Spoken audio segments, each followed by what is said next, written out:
พัฒนาความเสมอภาคหญิงชายติดพันกับการพัฒนาประเทศชาติสบายดีท่านผู้ชมที่เคารพและรักแพงทุกท่านขอต้อนรับท่านเข้าสู่รายการมีหญิงลาวท่านผู้ชมมาพบกันในมื้อนี้ก็อยู่ในระยะที่ทั่วภาคทั่วรัฐและทั่วปวงชนลาวทั้งชาติชมเชยวันสร้างตั้งพรรคประชาชนปฏิวัติลาวครบรอบ70ปีและวันสร้างตั้งสหพันธ์หญิงลาวครบรอบ70ปีอย่างมีเนื้อในความหมายและเป็นขบวนการฟดฟื้นเคียงคู่กับการสร้างผลงานขบวนการเพื่อคำนับรับต้อนวันสถาปนาสปป.ลาวครบรอบ50ปีในวันคล้ายวันเกิดท่านประธานไกรสอนพรหมวิหารครบรอบ105ปีพร้อมเดียวกันนี้สหพันธ์หญิงลาวแต่ละคันก็พร้อมจะตั้งเผยแพร่ผลสำเร็จของประชุมใหญ่ผู้แทนหญิงลาวทั่วประเทศครั้งที่9ไปเคียงคู่กับการจัดตั้งปฏิบัติวาระแห่งชาติที่อยู่ในความรับผิดชอบของสหพันธ์หญิงลาวให้สำเร็จตามแผนที่วางไว้ท่านผู้ชมวันที่15พฤศจิกายน2025ท่านนางอาลีวงศ์นบุญธรรม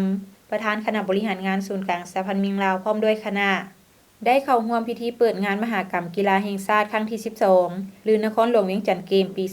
2025ที่สนามกีฬาแห่งชาตินครหลวงเวียงจันทน์โดยให้เกียรติเข้าร่วมของท่านทองรุ่นศรีสุฤทธิ์เลขาธิการใหญ่คณะบริหารงานศูนย์กลางภาคประธานประเทศแห่งสปป.ลาว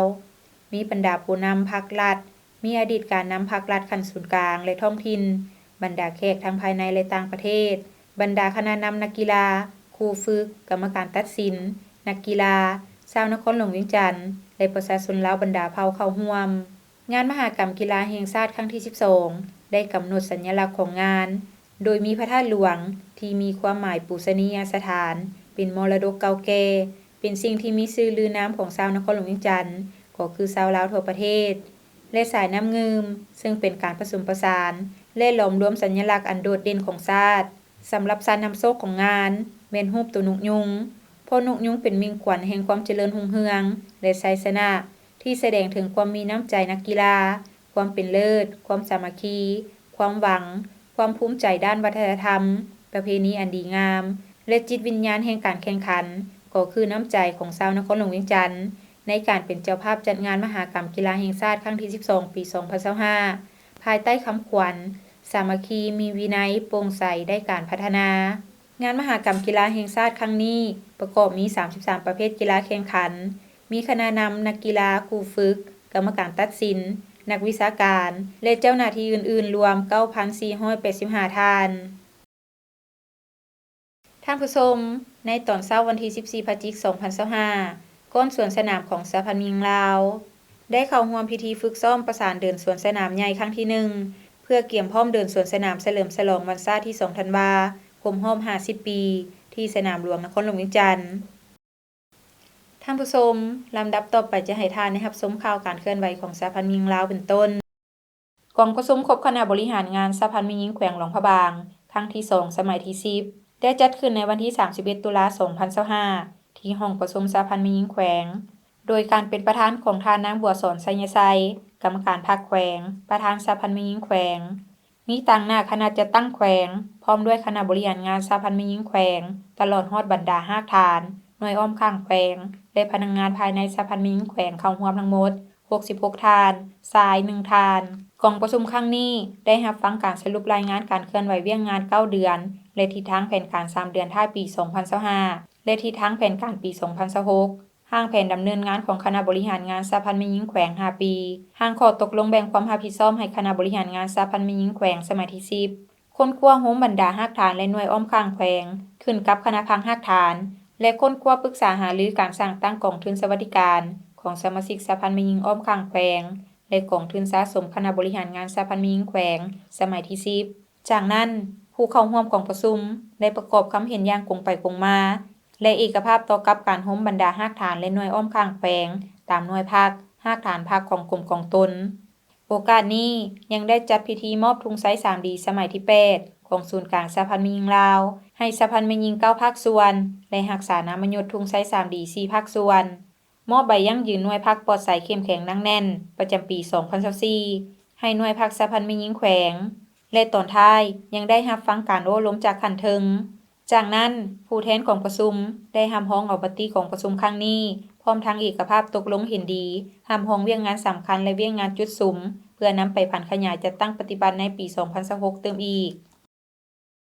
ก กองประชุมสรุปการจัดตั้งปฏิบัติข้อแข่งขัน 3D ปี 2025ของสหพันธ์แม่หญิง5ฐานแผนกอุตสาหกรรมและการค้าแขวงอุดมไซและกองประชุมสรุปการจัดตั้งปฏิบัติข้อแข่งขัน 3D ประจำปี 2025ของสหพันธ์แม่หญิง5ฐานกองบัญชาการทหารแขวงอุดมไซเชิญทานรับชมได้สหพันธ์แม่หญิงฮักฐานแผนกอุตสาหกรรมและการค้าแขวงอุดมไซได้สำเร็จกองประชุมสรุปการจัดตั้งปฏิบัติข้อแข่งขัน 3D ประจำปี 2025และเปิดบัตรข้อแข่งขัน 3D ประจำปี 2026ขึ้นอย่างเป็นทางการในระหว่างกลางเดือนพฤศจิกายน 2025อยู่ที่ห้องประชุมของแผนกโดยภายใต้การเป็นประธานของทานางสุดาดวงธรรมลีคณะบริหารงานสหพันธ์แม่หญิงแขวงประธานสหพันธ์แม่หญิงฮักฐานให้เกียรติเข้าร่วมกองประชุมในครั้งนี้มีทานางบัวบนสวรรค์สยบุตรศรีรองประธานคณะบริหารงานสหพันธ์แม่หญิงแขวงมีทานอรุณบุญวิไลกรรมการพรรคแขวงเลขาคณะพรรคฮักฐานหัวหน้าแผนกอุตสาหกรรมและการค้าแขวงมีแขกเชิญจากสหพันธ์แม่หญิงหน่วยฮักฐานอ้อมข้างต่างหน้าองค์การจัดตั้งมหาชนและสมาชิกสหพันธ์แม่หญิงภายในฮักฐานเข้าร่วมอย่างพร้อมเพรียงในกองประชุมได้ฟังบทสรุปการจัดตั้งปฏิบัติข้อแข่งขัน 3D ในระยะ1ปีผ่านมาซึ่งได้ยกให้เห็นผลงานที่พ้นเด่นหลายด้านโดยเฉพาะแมนคณะประธานสหพันธ์แม่หญิงได้เอาใจใส่เผยแพร่เสื่อมซึมเนื้อในข้อแข่งขัน 3D ติดพันกับการศึกษาพรมการเมืองแนวคิดให้แก่สมาชิกสหพันธ์แม่หญิงภายในฮักฐานอย่างเป็นปกติแน่ใส่เฮ็ดให้สมาชิกสหพันธ์แม่หญิงมีความรับรู้เข้าใจและหมุนใส่เข้าในการจัดตั้งปฏิบัติเวียกงานวิชาเฉพาะก็คือแบบแผนดำรงชีวิตของสหพันธ์แม่หญิงให้นับมือนับมีการพัฒนารอบด้านหันเข้าสู่คุณภาพที่ดีกลายเป็นบุคคลที่ดีเป็นแบบอย่างที่ดีในการประกอบส่วนเข้าในการปกปักรักษาและสร้างสาพัฒนาประเทศชาติเว้ารวมเว้าเฉพาะก็คือเป็นแบบอย่างในการเสริมขยายบุญเสื้ออันดีงามของแม่หญิงลาวนับมือให้สูงขึ้นเรื่อยๆสหพันธ์แม่หญิงฮักฐานแผนกอุตสาหกรรมและการค้าแขวงเป็นฮักฐานเอกราชสายตั้งขึ้นกับสหพันธ์แม่หญิงแขวงและสายขวางขึ้นกับแผนกอุตสาหกรรมและการค้าแขวงซึ่งได้เคลื่อนไหวตามพระบทบาทขอบเขตสิทธิและหน้าที่ความรับผิดชอบของตนภายในฮักฐานสามารถประเมินข้อแข่งขัน 3D พลเมืองดีพัฒนาดีและสร้างครอบครัวดีประเภทหนึ่งได้จำนวน30ทานเท่ากับ 100% สหพันธ์แม่หญิงภายในฮักฐานยังได้สร้างตั้งกองทุนสามัคคีซึ่งมีสมาชิกจำนวน44ทานชาย15ทานมีเงินกองทุนทั้งหมดจำนวน113ล้าน7แสนกว่ากีบนอกจากนี้สมาชิกสหพันธ์แม่หญิงภายในฮักฐานได้กลายเป็นครอบครัวที่พ้นเด่นในการสร้างและรับเข้าสู่ครอบครัวด้วยการปลูกการเลี้ยงและบริการสามารถสร้างและรับเข้าในครอบครัวได้จำนวน30ล้านหา300ล้านกีบต่อปีดังนั้นทานางบัวบนสวรรค์สยบุตรศรีรองประธานคณะบริหารงานสหพันธ์แม่หญิงแขวงจึงได้มอบใบยังยืนให้สหพันธ์แม่หญิงฮักฐานแผนกอุตสาหกรรมและการค้าแขวงเป็นสหพันธ์แม่หญิงฮักฐาน 3D ประจำปี 2025ให้เกียรติขึ้นรับโดยทานางสุดาดวงธรรมลีคณะบริหารงานสหพันธ์แม่หญิงแขวงประธานสหพันธ์แม่หญิงฮักฐานพร้อมด้วยคณะต่างหน้าสมาชิกสหพันธ์แม่หญิงได้ขึ้นผ่านใบสมัครเข้าแข่งขัน 3D ผ่านแผนการจะตั้งปฏิบัติ 3D ประจำปี 2026พร้อมทั้งจับมือแข่งขันเพื่อสืบต่อจะตั้งปฏิบัติแผนการที่วางไว้ในตอนหน้าให้บรรลุตามระดับคาดหมายที่วางไว้ในตอนท้ายของกองประชุมทนางบุญสวรรค์สยบุตรศรีรองประธานคณะบริหารงานสหพันธ์แม่หญิงแขวงได้ให้เกียรติอบรมซึ่งทานได้ยองโยชมเชยต่อบรรดาผลสำเร็จที่สหพันธ์แม่หญิงภายในฮักฐานญาติมาได้ในระยะ1ปีผ่านมาจงพร้อมกันสืบต่อรักษามูลเสื้อ 3D ดังกล่าวตลอดไปนอกจากนี้ทานยังได้นักบางปัญหาที่ต้องได้เอาใจใส่โดยเฉพาะแม่นสืบต่อศึกษาพรมกันเมืองแนวคิดให้แก่สมาชิกสหพันธ์แม่หญิงมีแนวคิดหลักมั่นเชื่อมั่นต่อการนำพาของพรรคคนคั่วซอหัวเมียนบรรดานิติกรรมต่างๆที่เกี่ยวพันกับเวียกงานของสหพันธ์แม่หญิงอย่างลึกซึ้งพัฒนาตนเองในทุกๆด้านพร้อมกันต้านปรากฏการณ์ย่อท้อต่างๆที่เกิดขึ้นภายในสังคมให้ลดน้อยถอยลงเทื่อละก้าวเป็นแบบอย่างที่ดีในการจะตั้งปฏิบัติเฮือน3นำ4ให้อยู่คู่แม่หญิงลาวบรรดาเผ่าตลอดไปในระหว่างกลางเดือนพฤศจิกายน 2025สหพันธ์แม่หญิงฮักฐานกองบัญชาการทหารแขวงอุดมไซได้จัดกองประชุมสรุปการจะตั้งปฏิบัติข้อแข่งขัน 3D ประจำปี 2025และเปิดบั้นข้อแข่งขัน 3D ประจำปี 2026ขึ้นอย่างเป็นทางการอยู่ที่ห้องประชุมกองบัญชาการทหารแขวงอุดมไซโดยภายใต้การเป็นประธานของทานพันโทนางอัมพรเพชรสุภาพรคณะบริหารงานสหพันธ์แม่หญิงแขวงประธานสหพันธ์แม่หญิงฮักฐานให้เกียรติเข้าร่วมกองประชุมในครั้งนี้มีทนางอัมพรอินตลารองประธานคณะบริหารงานสหพันธ์แม่หญิงแขวง มีท่านพลจัตวาตุ้ยพรหมิไสกรรมการประจำพรรคแขวงเลขาคณะพรรคกองบัญชาการหัวหน้าการเมืองกองบัญชาการทหารแขวงอุดมไซมีแขกเชิญจากกองพันง414โรงเรียนการทหารท้องถิ่นแขวงอุดมไซต่างหน้าองค์การจัดตั้งมหาชนและสมาชิกสาพันธ์หญิงภายในหากฐานเข้าร่วมอย่างพร้อมเพรียงในกองประชุมได้รับฟังบทสรุปการจัดตั้งปฏิบัติข้อแข่งขัน 3D ในระยะ1ปีผ่านมาซึ่งได้ยกให้เห็นผลงานที่พ้นเด่นหลายด้านโดยเฉพาะแม่นคณะประธานสาพันธ์หญิงได้เผยแพร่เสื่อมซึมเนื้อในข้อแข่งขัน 3D ติดพันกับการศึกษาการเมืองแนวคิดให้แก่สมาชิกสาพันธ์หญิงภายในหากฐานเพื่อทบทวนคืนเน้นหนักแต่ละเนื้อในขั้นตอนวิธีการจัดตั้งปฏิบัติข้อแข่งขัน 3D ให้สมาชิกสาพันธ์หญิงภายในหากฐานทั่วกองบัญชาการรับรู้เข้าใจพร้อมทั้งเรียกร้องให้สมาชิกทุกคนเอาใจใส่ต่อการจะตั้งปฏิบัติแนวทางนโยบายของพรรคเอาใจใส่ศึกษาครอบครัวลูกหลานของตนให้กลายเป็นพลเมืองดีมีน้ำใจรักชาติรักระบอบประชาธิปไตยประชาชนข้อกำหนดกฎระเบียบของกองทัพกฎหมายของรัฐวางออกอย่างเข้มงวดมีแบบแผนดำรงชีวิตที่ถูกต้องตามระเบียบกฎหมายและฮิตของประเพณีอันดีงามของชาติภายในหากฐานสามารถประเมินข้อแข่งขัน 3D พลเมืองดีพัฒนาดีและสร้างครอบครัวดีประเภท1ได้จำนวน182ทานประเภท2จำนวน15ทานดังนั้นท่านนางอัมพรอินตลารองประธานคณะบริหารงานสาพันธ์หญิงแขวงจึงได้มอบใบยังยืนให้สาพันธ์มีหญิงหน่วยจำนวน10หน่วยและ1หากฐานกองบัญชาการทหารแขวงอุดมไซเป็นหากฐานสาพันธ์มีหญิง 3D ประจำปี 2025ต่างหน้าสมาชิกสาพันธ์มีหญิงได้ขึ้นผ่านใบสมัครเข้าแข่งขัน 3D แผนการจะตั้งปฏิบัติข้อแข่งขัน 3D ประจำปี 2026พร้อมทั้งจับมือแข่งขันเพื่อสืบต่อจะตั้งปฏิบัติแผนการที่วางไว้ในต่อหน้าให้บรรลุตามระดับคาดหมายที่วางไว้ในตอนท้ายของกองประชุมทนางอัมพรอินตลารองประธานคณะบริหารงานสาพันธ์หญิงแขวงได้ให้เกียรติอบรมและทานได้ยองยอชมเชยต่อบรรดาผลสำเร็จที่สาพันธ์หญิงภายในหากฐานญาติมาได้ในระยะ1ปีผ่านมาจงพร้อมกันสืบต่อรักษามุนเสื้อ 3D ดังกล่าวตลอดไปนอกจากนี้ท่านยังได้หนักบางปัญหาที่ต้องได้เอาใจใส่โดยเฉพาะแม่นสืบต่อศึกษาการเมืองแนวคิดให้แก่สมาชิกสาพันธ์หญิงมีแนวคิดรักมั่นเชื่อมั่นต่อการนำพาของพรรคคนคว้าเสาหัวเมียนบรรดานิติกรรมต่างๆและระเบียบกฎหมายตามภาระบทบาทขอบเขตสิทธิและหน้าที่ของเวียกงานสาพันธ์มียิงอย่างลึกซึ้งพัฒนาตนเองในทุกๆด้านพร้อมกันต้านปรากฏการณ์ย่อท้อต่างๆที่เกิดขึ้นภายในสังคมให้ลดน้อยถอยลงอย่างสิ้นเชิงที่ท่านได้รับชมผ่านไปนั้นก็แม่นข่าวการเคลื่อนไหวของสาพันธ์มิงลาวท่านผู้ชมจากนี้พักผ่อนกันก่อนแล้วจึงกลับเข้ามาในยะถัดไปของทางรายการการใช้ความรุนแรงต่อแม่หญิงบ่แม่นปัญหาเล็กน้อยแต่เป็นสิ่งที่ทุกคนควรแก้ไขมันแม่นปัญหาของสังคมบ่แม่นปัญหาของบุคคลร่วมแรงร่วมใจแก้ไขทุกรูปแบบการใช้ความรุนแรงต่อแม่หญิงความรุนแรงต่อแม่หญิงสามารถเกิดขึ้นได้ทุกบ่อนทุกเวลาและกับทุกๆคนในสังคมบ่ว่าจะเป็นคนหังคนทุกข์การศึกษาสูงหรือต่ำทุกสาขาวิชาอาชีพความรุนแรงต่อแม่หญิงมี4ประเภทดังนี้ความรุนแรงต่อร่างกายความรุนแรงต่อจิตใจความรุนแรงทางเพศความรุนแรงต่อทรัพย์สินหรือเศรษฐกิจถ้าท่านพบเห็นภัยที่ต้องการความช่วยเหลือท่านสามารถรายงานต่อบรรดาการจัดตั้งที่เกี่ยวข้องอิงตามมาตรฐานการดำเนินงานการปกป้องและการบริการช่วยเหลือทางด้านสังคมแก่แม่หญิงและเด็กหญิงที่ถูกความรุนแรงในสปป.ลาวการปกป้องและการช่วยเหลืออันจำเป็นแก่ผู้ถูกก่อร้ายประกอบมี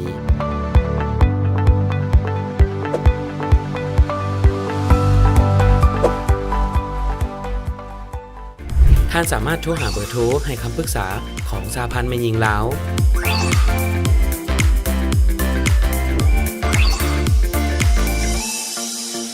และสายด่วนศูนย์กลางสหพันธ์แม่หญิงลาว1362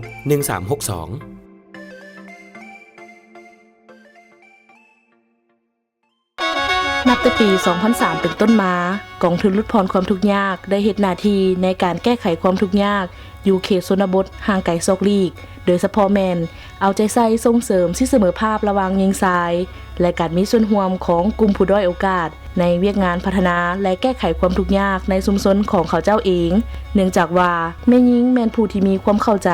สภาพชีวิตการเป็นอยู่ในครอบครัวก็คือชุมชนหลายกว่าผู้ชายเพราะว่าแม่หญิงเป็นผู้แบกหาบภาระครอบครัวในแต่ละวัน ว่ารวมแล้วแม่หญิงเป็นผู้เบิ่งแยงและเอาใจใส่ชีวิตการเป็นอยู่ของสมาชิกในครอบครัวเกือบทั้งหมดก็เพื่อให้สมาชิกในครอบครัวกินอิ่มนุ่งอุ่นและมีความสุขย้อนแนวนี้ทรยจึงสุกยู่และสร้างโอกาสให้แม่หญิงได้เข้าร่วมในทุกกระบวนการของเวียกงานพัฒนาชุมชนและแก้ไขความทุกข์ยากภายในบ้านของเขาเจ้าให้หลายกว่าเมื่อก่อนโดยเริ่มจากการวางแผนการนำเสนอความต้องการการดำเนินการจัดตั้งปฏิบัติและการคุ้มครองน้ำไส้นั่นเองสนับสนุนโดยกองทุนลดพรความทุกข์ยากกลับเข้าสู่รายการมียิงลาว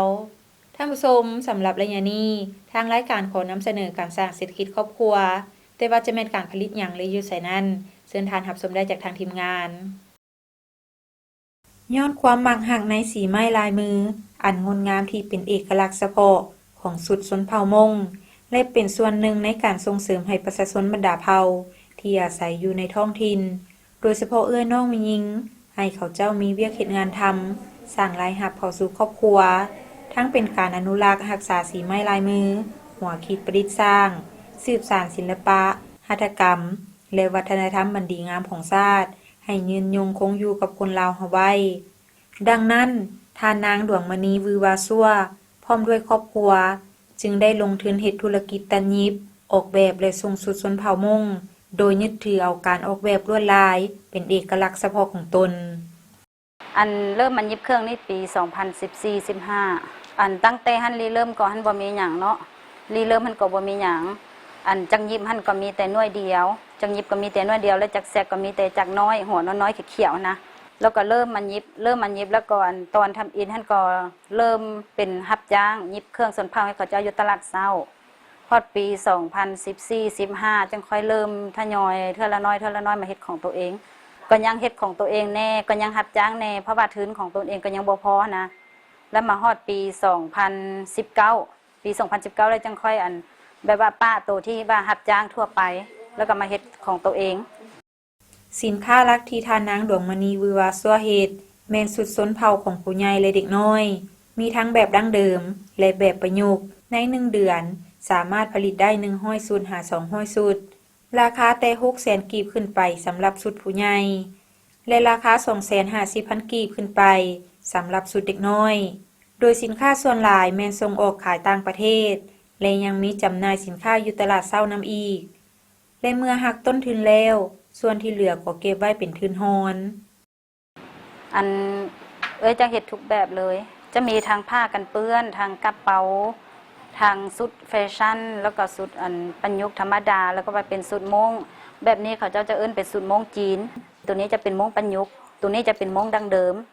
จังเฮ็ดหมดทุกแบบเลย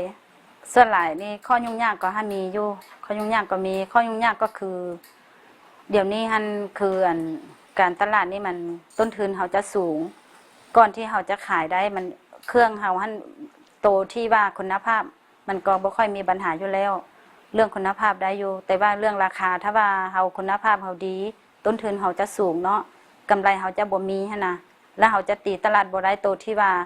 อันเขาขายถูกบ่ได้เขาต้องได้ขายแพงน้อยนึงบ้านเขาขายแพงน้อยนึงว่าคู่แข่งเขาหลายเพราะว่าเครื่องเดียวนี้เขาเจ้าเฮ็ดหลายเขาเจ้าจะขายถูกหั่นนะแล้วเขาจะขายบ่ได้โดยมันจะมีข้อยุ่งยากตัวนั้นน่ะ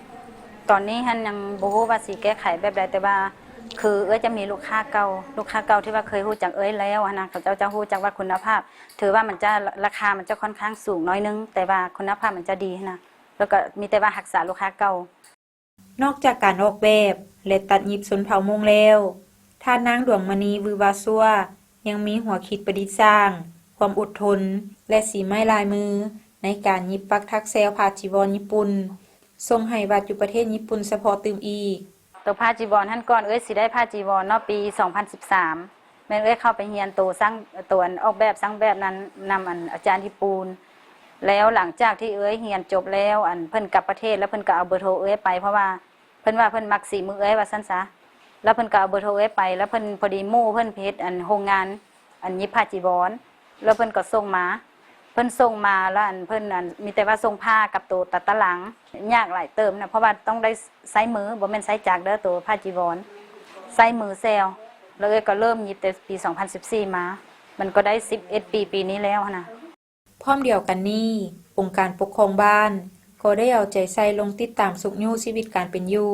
และอำนวยความสะดวกให้ประชาชนภายในบ้านเว้ารวมเว้าเฉพาะก็คือครอบครัวทานนางดวงมณีวือวาซัวเฮ็ดให้ประชาชนภายในบ้านสามารถทำมาหากินได้ตามความสามารถของตนเกี่ยวกับเวียกที่ว่าส่งเสริมเนาะเวียกงานหัตถกรรมโดยเฉพาะทางด้านหยิบเสียวโทไหมบันนาเสียวโดยเฉพาะบันนาเสียวเนี่ยนี่มันจุดพิเศษมันมีหลายครอบครัวแล้วก็มีหลายชนเผ่าและที่ผ่านมานี้ทางองค์การปกครองบ้านเนาะสมทบกับแม่หญิงสหพันธ์แม่หญิงบ้านนาเสียวอิงใช้การทิศสีน้ำของสหพันธ์แม่หญิงเมืองเนาะได้ลงมาใกล้ชิดติดตามสุขยู่พ่อเบียกหยิบเซลนี้เนาะถือว่าเขาเลยเอาใจใส่มาลงมาสุกยู่เป็นหลายเทื่อมาเดี๋ยวนี้เพิ่นก็ได้เป็นตัวเว็บไทยบ้านนะเสียวของพวกเฮาโดยเฉพาะเมืองราชทองของพวกเฮาเนาะเลยเอาไปวางแสดงสินค้าโดยเฉพาะมีงานตลาดนัดเพื่อให้มวลชนเนาะเลยส้มเลยซื้อสมไส้สีไม้ลายมืออันเป็นเอกลักษณ์ของลาวบ่ว่าชนเผ่าใดก็ตามที่มีมาแต่ปู่ย่าตายายได้ถ่ายทอดให้ลูกหลานมาถึงทุกวันนี้เฮาทุกคนต้องพร้อมใจกันอนุรักษ์รักษาไว้ด้วยการส่งเสริมผลิตภัณฑ์ของคนลาวให้คงอยู่กับคนลาวตลอดไปก็รู้สึกดีใจเนาะรู้สึกดีใจแล้วก็ภูมิใจตัวเองที่ว่ามีชุดเครื่องนี่ทุกๆแบบนี่ออกแบบมาแม่นจะออกแบบมามีตัวผ้าเซลประกอบใส่น้ำเพราะว่าจ้ารักษาวัฒนธรรมของชนเผ่ามงเฮาแล้วตอนนี้ก็ได้ทุกๆปีของบุญกินเจียงชนเผ่ามงแม่นจะเป็นผู้สนับสนุนชุดแฟชั่นให้นางสาวชนเผ่ามงแล้วก็ชุดดั้งเดิมให้นางสาวชนเผ่ามงทั้งนครหลวงแล้วก็เสียงขวางทุกๆปีอยากฝากถึงน้องแม่ยิงเฮาทุกคนหรือว่าลูกๆหลานๆคันว่าอยากเรียนชุดมงหรือว่าชุดแฟชั่นหรือว่าอยากรักษาวัฒนธรรมของชนเผ่ามงเฮาก็สามารถติดต่อมาได้ที่เบอร์59249619ที่ศูนย์ดีๆสอนสร้างแบบและตัดเย็บที่บ้านนาเซียวเมืองนาไซทองนครหลวงเวียงจันทน์ที่ทานรับชมผ่านไปนั้นก็แม่นการสร้างเศรษฐกิจครอบครัวด้วยการตัดเครื่องชนเผ่าอยู่ที่บ้านนาเซียวเมืองนาไซทองนครหลวงเวียงจันทน์ซึ่งก็แม่นกิจกรรมหนึ่งที่สามารถเฮ็ดให้ครอบครัวมีอยู่มีกินหลุดพ้นออกจากความทุกข์ยากได้เทื่อละก้าวท่านผู้ชมจากนี้พักผ่อนกันอีกครั้งหนึ่งแล้วจึงกลับเข้ามาในระยะสุดท้ายของทางรายการ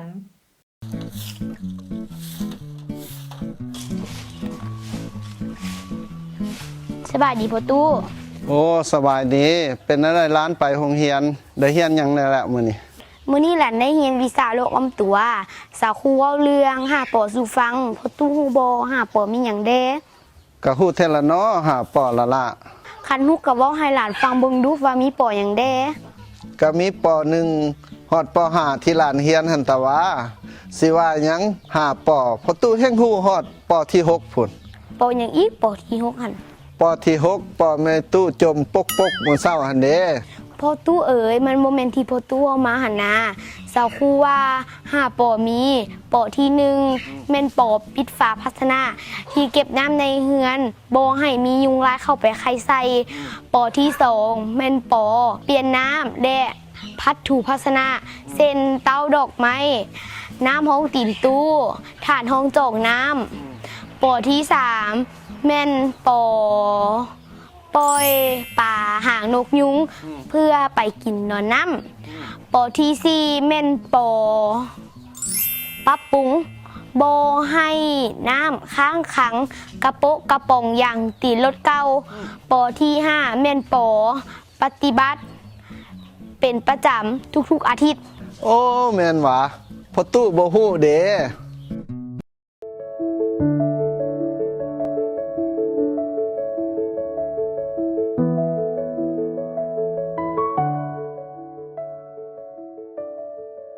โอ้ยเลิกเวลาอันน้อยไปดื่มต่อบ่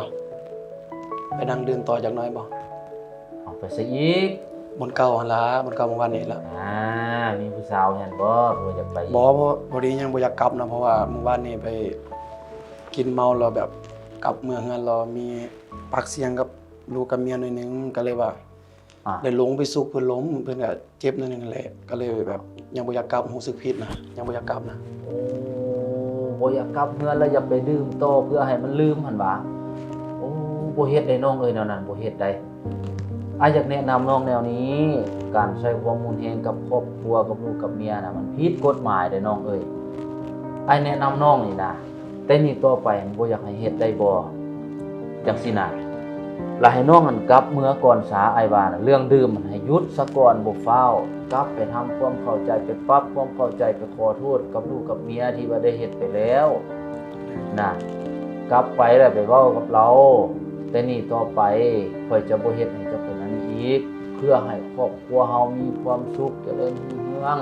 ให้เป็นครอบครัวที่อบอุ่นที่ว่านำพาครอบครัวกับลูกกับเมียนี่ไปในทางที่ดีแต่ว่าบ่ให้เฮ็ดนะได้บ่อ้ายเว้านี่ได้บ่หยุดก่อนมื้อนี้บ่ดื่ม เดี๋ยวขอบใจได้นะซันน้องอ่ะเลิกเรียนแล้วสิกลับเฮือนเลยซั่น กลับไปซะน้องกลับไปซะ เดี๋ยวโอเคขอบใจได้เด้อ โอ้เอากลับกลับ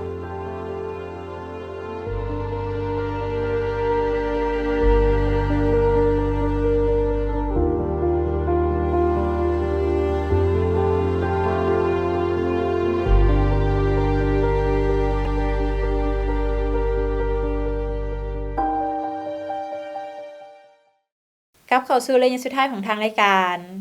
ท่านผู้ชมสำหรับระยะสุดท้ายนี้ถ้าหากท่านผู้ชมท่านใดอยากมีคำคิดคำเห็นหรือขอตำหนิติชมรายการท่านก็สามารถโทรศัพท์เข้ามาได้ตามเบอร์ที่ขึ้นอยู่ในหน้าจอขณะนี้และนอกจากนี้ท่านผู้ชมยังสามารถเบิ่งรายการมียิงลาวขึ้นหลังได้ทาง YouTube โดยพิมพ์คำว่ารายการมียิงลาวหรือว่าจะเข้าไปที่เว็บไซต์ก็ได้เช่นเดียวกันที่ www.lawwomenunion.org.la ท่านผู้ชมยาเสพติดเป็นอันตรายต่อสุขภาพและอนาคตของคนหุ่นนุ่มที่เป็นหุ่นสืบทอดที่เป็นกำลังแห่งสำคัญในการปกป้องรักษาและสร้างสรรค์พัฒนาประเทศชาติดังนั้นพวกเราทุกคนจงร่วมแรงร่วมใจกันต้านและสกัดกั้นปัญหายาเสพติดให้หมดไปจากสังคมลาวท่านผู้ชมมาฮอดนี้เวลาทางรายการก็หมดลงแล้วผู้ดำเนินรายการพร้อมด้วยทีมงานรายการมียิงลาวขอลาท่านผู้ชมไปก่อนพบกันใหม่ในมื้อหน้าสำหรับมื้อนี้ขอขอบใจสบายดี